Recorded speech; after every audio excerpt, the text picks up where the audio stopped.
Ano, Scarlett? Bakit hindi ka makasagot sa akin?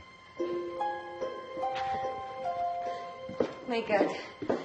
Hindi ko alam kung ano yung sasagot ko sa'yo. Wala akong alam sa sinasabi mo. Talaga? You mean, wala kang alam tungkol dyan? Jonas, baka naman fake itong DNA test na to. Totoo yan. Galing yan mismo sa doktor ni Tita Matilda.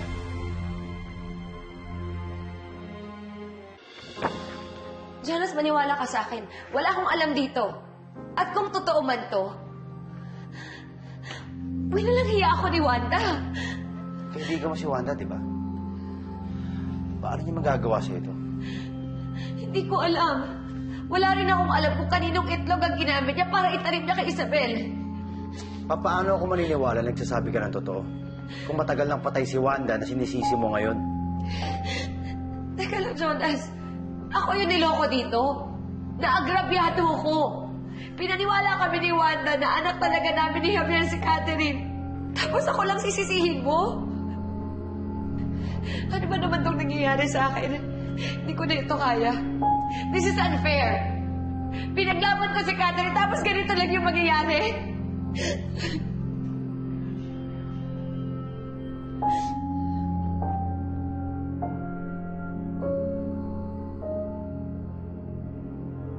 Hindi lang masamang isumpa si Wanda, gagawin ko yun eh. Sana buhay pa siya para masagot niya yung mga tanong mo. Kalma lang, Insan. Wala ka namang kasalanan eh. Pero ba't rin malaking kahihiyan to? Scarlett, kung talagang ayaw mo naman yung nangyari, hindi ka dapat mahiya kahit kanino. Jonas, alam mo yung storya namin ni Javier? Alam mo, matagal kami naghangad na magkaroon kami ng anak. Kami ni Mama, kasama yun sa pangarap namin, tapos ganito lang. Kaya, alam ko nagulat ka sa nalaman mo ngayon. Pero sana kayanin mo to. Kakayanin ko to. Basta alam ko na nandiyan kayo para suportahan ako.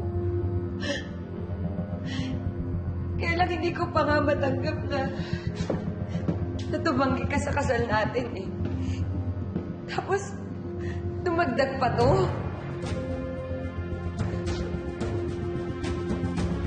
I'm sorry.